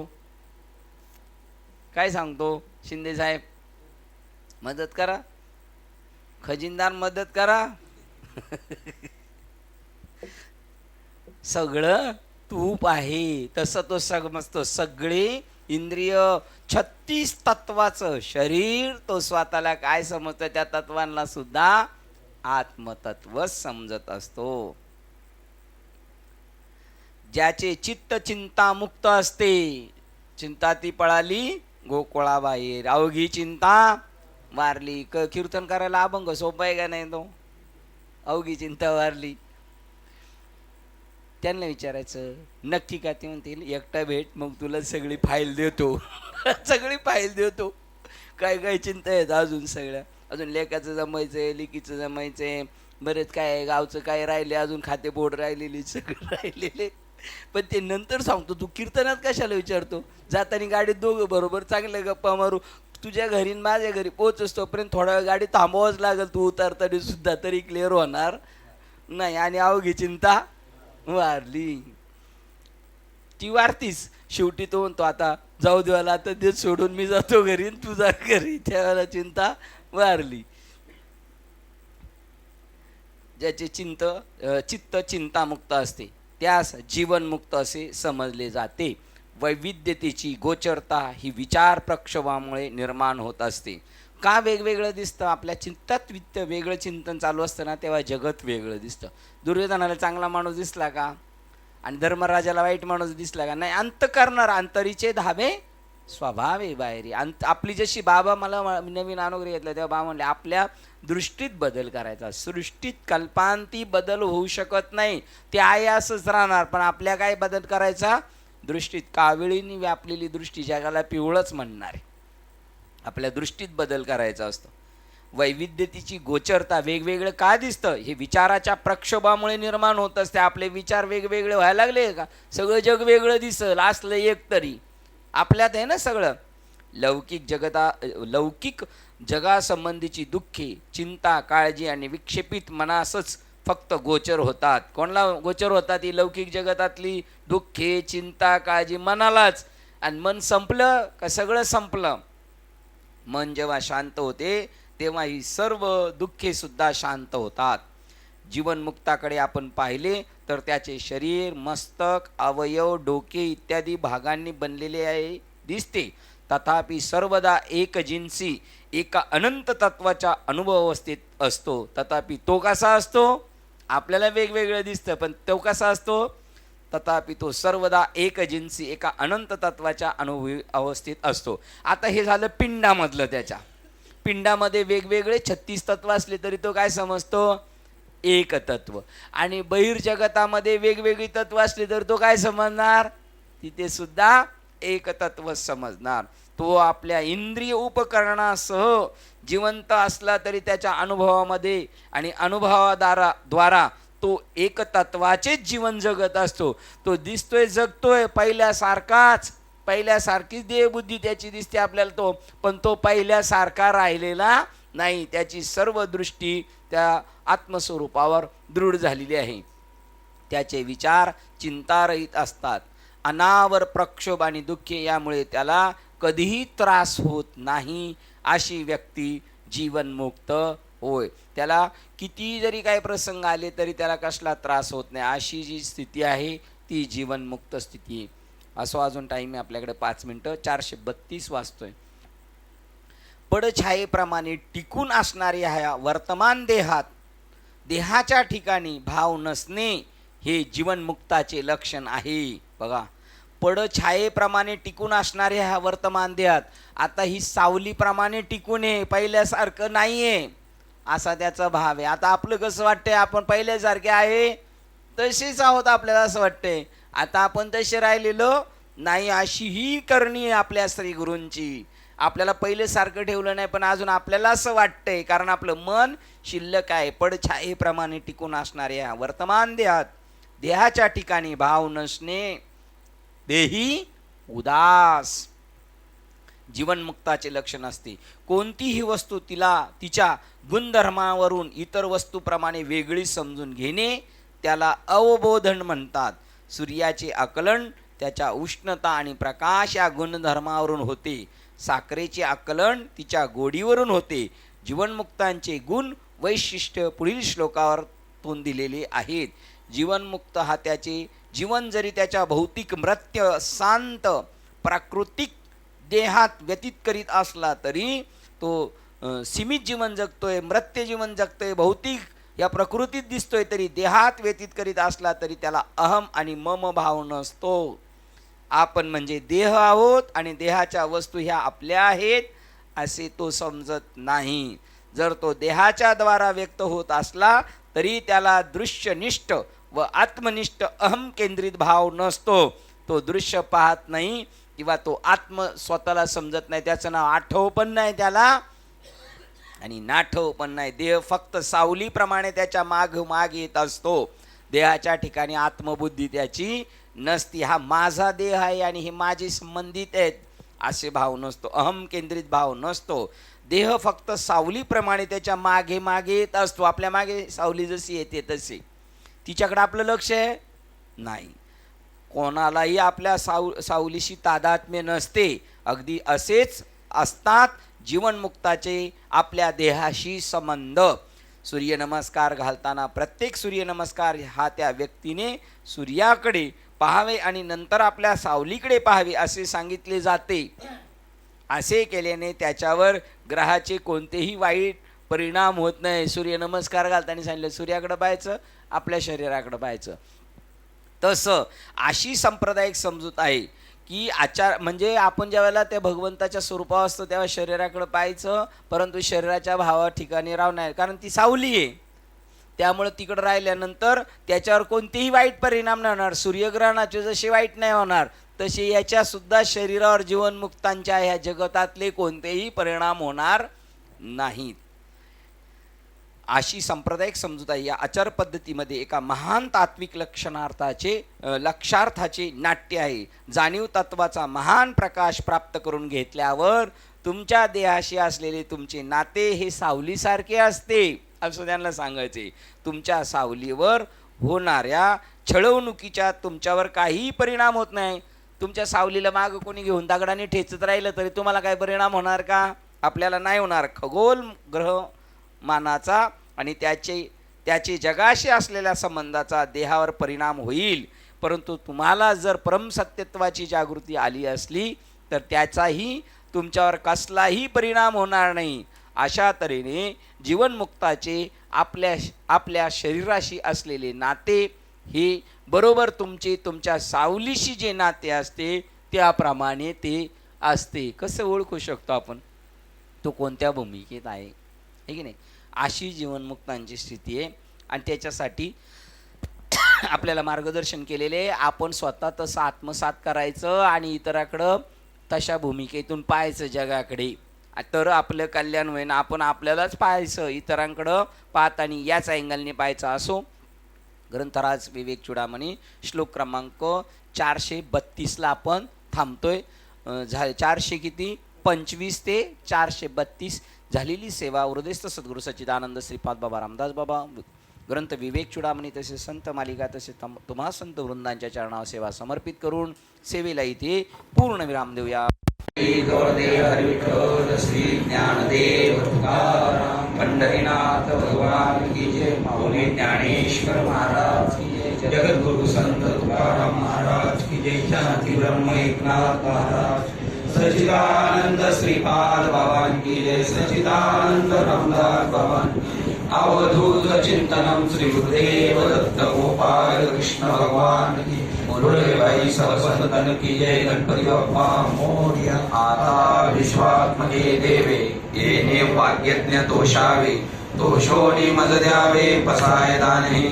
एकाची व्यंकटी सांडो दया सत्कर्मी रती वाढो. उदा परस्परे जडो मैत्र जीवांचे. दुरितांचे तिमिर जावो. विश्व स्वधर्म सूर्य पाहो. जो जे वांछित तो ते लाभो. प्राणी जात वर्ष सकळ मंडळी. ईश्वर निष्ठांची मांदियाळी. अनवर्त भूमंडळी वेद तुया होता. सळा कल्पतरूचे आरव. चेतना चिंतामणीचे गाव. बोलतेचे अर्णव पिरुषांचे. चंद्रमेचे आलांचन. मार्तंडचे तापहीन. ते सर्वाई सदा सज्जन सोय होतो. किंबहुना सर्व सुखी पूर्ण होई तिथे लोकी. अजी जो आजी पुरुषी अखंडित आणि ग्रंथोपजीवी विशेषी लोकीये. दृष्टादृष्टी विजय हो भावेची. एक म्हणे श्री विश्वेश्वराहो. होईल दान बसावो. येणे वरे ज्ञान देवो सुखिया झाला. येणे वरे ज्ञान देव सुखिया झाला. येणे वरे ज्ञान देव सुखिया झाला. ओम शांती.